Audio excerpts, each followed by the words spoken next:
I know this didn't get that many great reviews, so I was a little bit hesitant to check it out, but I am a fan of Steve Carell, and I just couldn't resist.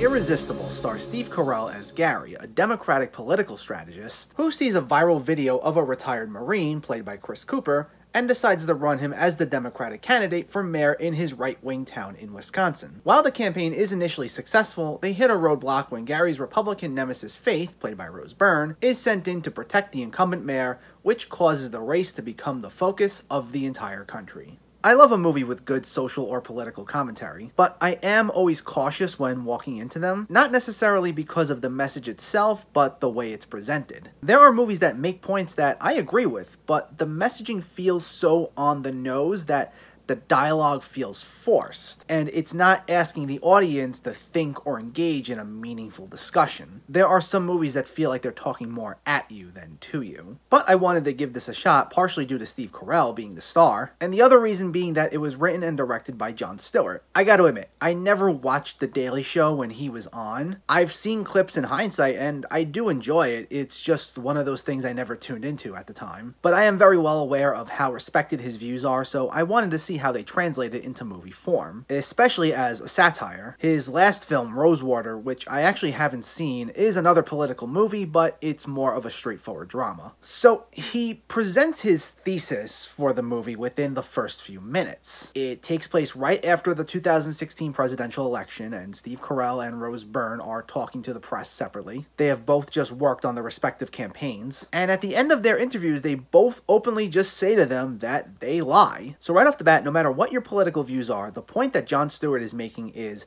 that politicians lie. Both sides lie, no one's really honest. That's essentially the nature of the political game. The issue with this statement, though, is not the message itself, but how the characters are presented through the rest of the movie, because it's mainly presented through the point of view of Steve Carell. Rose Byrne is seen for a bit at the beginning of the movie, but she doesn't end up playing a bigger part until much later on. So she's gone for half the movie, and when we do see her, she's nothing but this openly antagonistic character. And I mean that in the sense that her drive is centered completely around just wanting to make Steve Carell's life a living hell. She's duplicitous, cunning, manipulative, but there's no substance to her otherwise. This is her only routine. Like, Steve Carell is also portrayed as someone who spins the truth and manipulates narratives himself, but he's seen as doing it with good intentions, and he means well, and he explains that that's just part of the game. So that just makes everything he does okay. And sure, he has redeeming qualities, but because you're led to believe at the beginning of the movie that this is a both sides issue, you think that Jon Stewart's going to examine both sides equally. But to then push one major character aside for half the movie, and then bring them back only to just portray them as this cartoonish villain who enjoys messing with people, it contradicts the entire message, and it just feels disingenuous. And even from a storytelling perspective, it's weak. Take out the message for a second. In order to have an interesting antagonist, I'm not saying you need to make them sympathetic. Like, I don't want to root for them necessarily, but you need to spend more time with them so you get a better understanding as to why they are the way they are. There needs to be more depth to them, so whenever they are on screen, you feel the emotional weight of the impact they have on the story. Having an antagonist whose sole purpose is to just mess with another character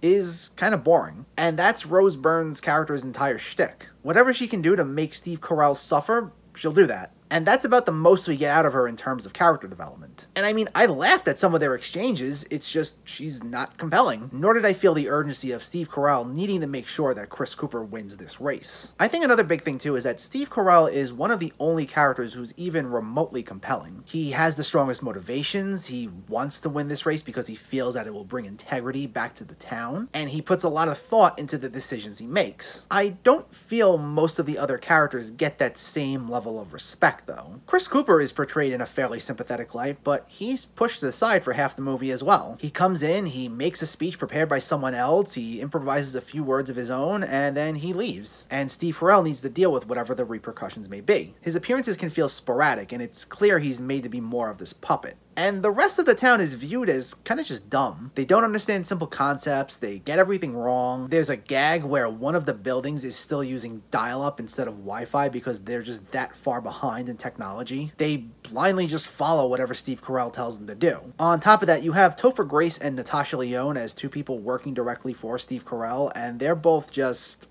there. It's kind of a waste of both actors. They appear throughout the movie, but in very short increments, and their main purpose is just discuss strategy for a few minutes, and they never really have anything particularly insightful to say. I would say Mackenzie Davis, who plays Chris Cooper's daughter, is the only other character who's really fleshed out. She serves as the moral compass of this campaign. She's the only one who questions anything Steve Carell says, and even if she ends up going along with something, it's clear she doesn't make that decision easily. And I think the idea of pushing everyone off to the side and portraying certain people as one-dimensional is to touch upon this idea that Steve Carell's character is a career politician at the end of the day. He's someone from DC, he's out of touch with the working class, and he runs the show, and it's his way or the highway, even if he ends up meaning well. And I get the point that Jon Stewart's trying to make regarding this. It's a great point, critiquing corporate politicians in general and showing us their skewed point of view. But when you're trying to tell an interesting story and engage with the audience, having only one or two compelling characters and then pushing everyone off to the side or portraying them as idiots doesn't make them characters we care about, and in turn, a story that we don't care about. And because of that, there never feels like there's an emotional high here. Because you only have a couple of characters who we really care about, it's difficult to make any situation that's supposed to have some weight to it or feel dramatic actually intriguing. You don't always feel the gravity of these situations because you don't care about these characters. There are moments that just happen, and I found the movie very disappointing in that regard. Now, as much as I've been criticizing the movie, there are parts about it that I found legitimately enjoyable and make this redeemable to a degree. Despite the fact that the messages conveyed are very muddled and poorly executed,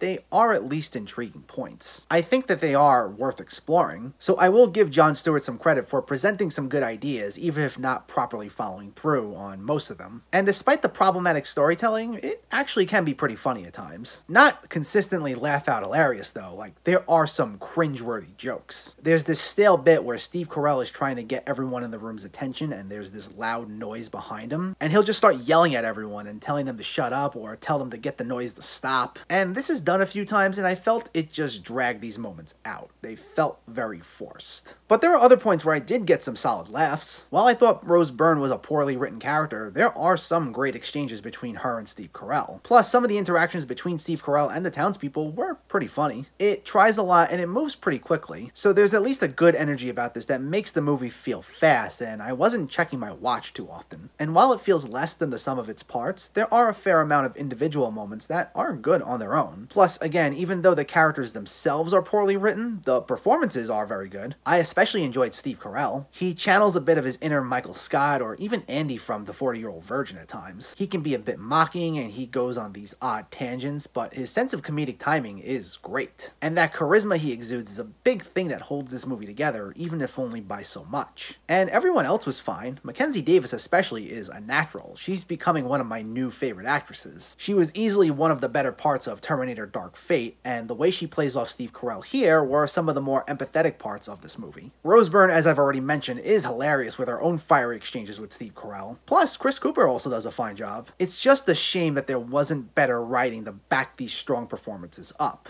But given how good everyone was, it at least makes the movie slightly enjoyable.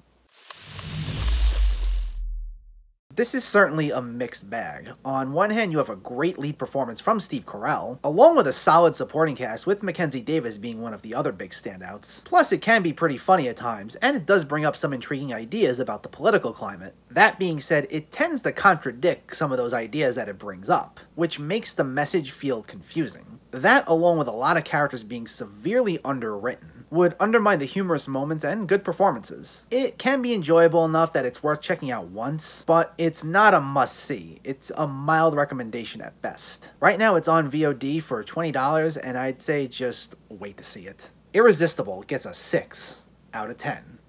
So let me know, did you see Irresistible, or are you planning to see it, and what were your thoughts? Did you like the satire? Did you enjoy Steve Carell's performance? And what's one of your favorite political movies? Let me know in the comments below. If you enjoyed this video, please like it and share it, and for more movie reviews and film discussion, please make sure to hit that subscribe button to stay updated. Thanks for watching, everyone. I'll catch you next time.